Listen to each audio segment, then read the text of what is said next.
শ্রেণীর সুপ্রিয় শিক্ষার্থীদের ঐকিক নিয়ম শতকরা ও অনুপাতের অধ্যায়ের ভগ্নাংশকে শতকরায় রূপান্তর অঙ্কটি বার্ষিক পরীক্ষার এমসিকিউ এর জন্য খুবই গুরুত্বপূর্ণ। তো তোমরা খুব সহজেই ভগ্নাংশকে শতকরায় রূপান্তর করতে পারবে।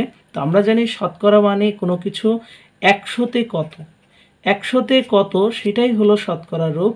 তো আমরা প্রত্যেকটা ভগ্নাংশের সাথে যদি 100 গুণ করে দিই তাহলে ভগ্নাংশটি শতকরায় রূপান্তরিত হয়ে যাবে। তো প্রথম ভগ্নাংশের সাথে আমি কি করলাম, 100 গুণ করে দিলাম। গুণ করে দিলে দেখো এই 100 উপরের লবের সাথে গুণ অবস্থায় কিন্তু হরের সাথে ভাগ অবস্থায়।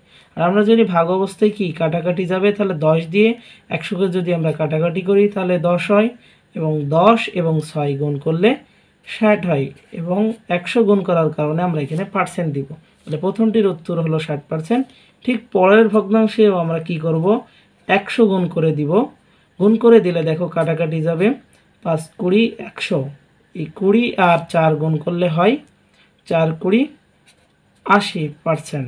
এরপরে 3 নম্বর অঙ্কটা দেখো, 3 নম্বর অঙ্কে আমরা যদি 100 গুণ করে দিই তাহলে 5 আর 100-র মধ্যে কাটাকাটি গেলে হয় 20, 20 দুগুণে 40%।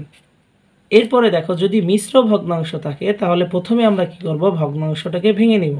ভগ্নাংশটাকে ভেঙে নেওয়ার নিয়ম হলো প্রথমে হরকে বসায়ে দিব, এরপরে হরের সাথে এই যে পূর্ণ সংখ্যার গুণ করব, অর্থাৎ 10 দুগুণে 20, গুণফল যা আসবে তার সাথে 5 যোগ করব, তাহলে 25। এইবার আমরা দেখো এই ভগ্নাংশের সাথে 100 গুণ করে দিলেই ভগ্নাংশটি শতকরায় রূপান্তরিত হয়ে যাবে। তাহলে এটার উত্তর আসছে দেখো, তাহলে 10 দিয়ে 100কে কাটা যায় 10, তাহলে 10 আর 25 গুণ করলে 250%। এরপরে পরের অঙ্কটি দেখো, এখানে আমরা কি করব, প্রথমে ভেঙে নিব, তাহলে হরকে আমরা রেখে দিলাম। এইবারে আমরা কি করব, 25 দুগুণে 50, তার সাথে 5 যোগ করলে হয় 55। এবার আমাদের কাজ হলো 100 গুণ করে দিতে হবে।